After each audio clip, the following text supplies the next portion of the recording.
காதோடு தான் நான் பேசுவேன். இந்த மாதிரி இப்போ ஒரு ஒரு ஏதாவது ஒரு வேர்ட்னாங்க மேம், சப்போஸ் ஏதாவது ஒரு பேட் வேர்டு அது மாதிரி ஏதாவது ஒண்ணுன்னா ஏதாவது ஒரு வேர்டு, ஃபார் எக்ஸாம்பிள் இப்போ பெயிண்டிங் அப்படின்னா மேம் அது வந்து திருப்பி திருப்பி திருப்பி திருப்பி மைண்ட்ல வந்துட்டே இருக்குங்க மேம், எனக்கு ரிப்பீட்டடா. அதனால நான் ரொம்ப டிஸ்டர்ப் ஆயிடுவேன்.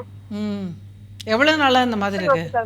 இந்த மாதிரி 3 months யோசிச்சுட்டே இருப்பேன். அதே வேர்டு திருப்பி திருப்பி பண்ணதுக்கு ஒருவேளை எனக்கு வந்து நான் அது மாதிரி யோசிக்கிறதுனால ஒருவேளை நான் என்னையே அறியாம நான் எழுதி போனோம் எனக்கு விஷயத்துல இந்த மாதிரி எல்லாம் எனக்கு நெகட்டிவ் தாட்ஸ் வர ஆரம்பிச்சிருக்கு மேம் ரொம்ப. சரி, இப்போ எத்தனை நாளா இந்த மாதிரி பிரச்சனை? இந்த மாதிரி 3 months இருக்குங்க. ஓகே. அப்புறம் அந்த ஸ்டார்டிங் லெட்டர்ல ஏதாவது ஒரு ஃபார் எக்ஸாம்பிள் பி இல்ல எஃப் அது மாதிரி ஏதாவது இருக்குன்னா அந்த வேர்ட்ஸ்ல ஏதாவது ஒரு வேர்டு பார்த்தா அது மாதிரி நம்ம எழுதிப்போமோ அந்த மாதிரி ரொம்ப ஆங்ஷியஸ் ஆயிடும் மேம். இதனால நல்லா தான் மேம் படிச்சுட்டு இருந்தேன். இதனால அப்புறம் ஒரு சில டைம் எனக்கு எக்ஸாம் எழுதும்போது கூட இந்த மாதிரி 10 minutes எழுத முடியாமலே போயிடும் மேம். இது கையெல்லாம் ஷிவர் ஆக ஆரம்பிச்சிடும். இதனால ரொம்ப ஆங்ஷியஸ் ஆயிடும் மேம். மருத்துவரை போய் பாருங்கம்மா. ஓகே, மனநல மருத்துவரை பாருங்கள். ஏதாவது ரசாயன மாறுதல் கம்மியாக, செரோட்டினன்னு சொல்லக்கூடிய ஒரு கெமிக்கல் இருக்குது, அது கம்மியானால் கூட இந்த மாதிரியான ஒரு அப்சசிவ் தாட்ஸ் வரும். ஓகே, அதுக்கு வந்து டாக்டரை நீங்கள் கன்சல்ட் பண்ணிங்கன்னா எதாவது மெடிசன் தேவையானதுன்னா கொடுத்தாங்கன்னா சரியாயிடும். சில சமயம் வந்து எதையாவது கண்டு ஒரு உங்களோட மனசில் ஏதாவது பாதித்து ஏதாவது ஒரு குற்ற உணர்வு, அவமான உணர்வு ஏற்படுற மாதிரி ஏதாவது ஒரு நிகழ்வு நடந்திருந்தால் கூட இந்த மாதிரி திடீர்னு ஒரு அப்சஷன் வரக்கூடிய வாய்ப்பு இருக்குது. சரியா? ஸோ நீங்கள் வந்து எப்படி இருந்தாலும் ஒரு ஆலோசகரை கண்டிப்பாக கவனித்து நீங்கள் ஃபஸ்ட்டு மருத்துவரை கவனிச்சிருங்க, அது பெஸ்ட்டு. ஏன்னா அவங்களே சொல்லிடுவாங்க. ஏற்கனவே கன்சல்ட் பண்ணிட்டேங்க மேம், ஒரு 2 times போயிட்டு வந்துட்டேங்க மேம். அவர் என்ன சொல்கிறாரு? அவர் இது மாதிரி ஓசிடி வந்திருக்கு அது மாதிரி சொல்றாங்க. அதான். ஸோ அதுக்கு மருந்து எழுதி கொடுத்துருக்காங்களா? அதுக்கு டேப்லெட் ப்ரிஸ்கிரைப் பண்ணலங்க மேம். டேப்லெட் ப்ரிஸ்கிரைப் பண்ணலையா?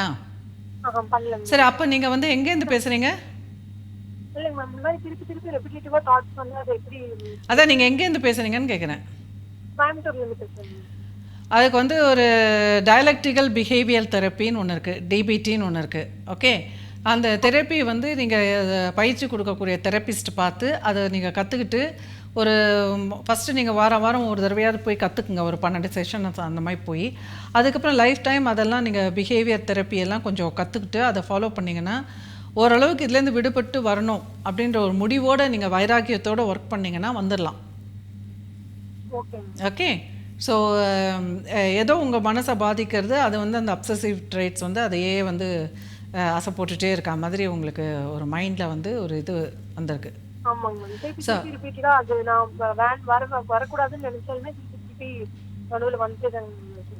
ஸோ இந்த மாதிரி வரும்பொழுது ஒரு விஷயம், ஒரு சின்ன டிப்ஸு தரேன்.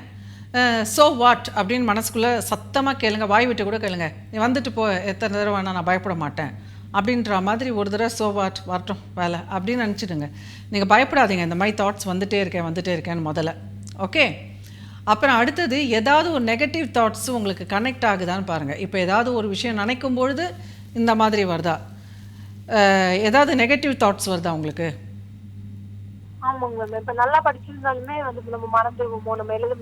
அப்போ அதை வந்து என்ன பண்ணணும், அந்த நெகட்டிவ் தாட்ஸை வந்து கன்ஃபரண்ட் பண்ணணும். இப்போ நான் என்ன மேக்ஸிமம் படிக்காமல் வீட்டில் உட்கார போகிறேன், அவ்வளோதானே, பரவாயில்ல, ரைட், ஒன்றும் வாழ்க்கை ஒன்றும் முடிஞ்சிடல, அதை மாதிரி வந்து ஒரு பெரிய இதுனா கூட ஓகே அப்படிங்கிற மாதிரி நீங்கள் வந்து கான்ஃபிடென்ஸ் கொண்டு வந்துக்கணும். ஓகே. ஸோ அப்போ தான் வந்து ரொம்ப ஒரு பயமும் பீதியும் பதட்டம், ஆங்ஸைட்டி டிஸார்டர், இது பதட்டத்தினால வரக்கூடிய ஒரு டிஸார்டர் இது. ஸோ அந்த பதட்டம் வந்து பதட்டம்ங்கிறது என்னன்னு புரிஞ்சுக்குங்க. பதட்டம்ன்றது என்னென்னா, நடந்து போனவையை வந்து டைஜஸ்ட் பண்ண முடியாமல் மனசு வந்து தவிச்சாலும் அதே நேரத்தில் நடக்க போகிறது என்னவா இருக்கும்னு நினச்சிட்டே இருந்தாலும் பதட்டம் வந்து ஜாஸ்தி ஆகிட்டே போகும். ஸோ அப்போ அதுக்கு ஒரே தீர்வு என்னென்னா, என்ன ஒன்றா நடந்தது, எப்படி வேணா போட்டோம், என்ன ஒன்றா நடந்துக்கிட்டோம், ஃப்யூச்சரில் எல்லாருமே ஒரு நாளைக்கு செத்து போகிறோம் அப்படின்னு சொல்லிட்டு இந்த ப்ரெசன்ஸ், இந்த மொமெண்ட் மட்டும்தான் என் கையில் இருக்குது, இதில் என்ன பெஸ்ட்டு முடியுமோ அதான் நான் செய்வேன், அதுக்கு என்ன வேணால் ரிசல்ட் வந்துட்டு போட்டோம் அப்படின்னு சொல்லி துணிந்து அந்தந்த நொடிகளை வாழ்வது தான் நம்ம மூளை வந்து அப்படியே பழகிட்டே இருக்கும்போது அதுதான் dialectical behaviour therapy. Okay. So அதுக்கு ட்ரைனிங் எல்லாம் இருக்குது, பயிற்சியெல்லாம் எடுத்துட்டாக்கா அதை வந்து ஹேண்டில் பண்ணலாம் உங்களால்.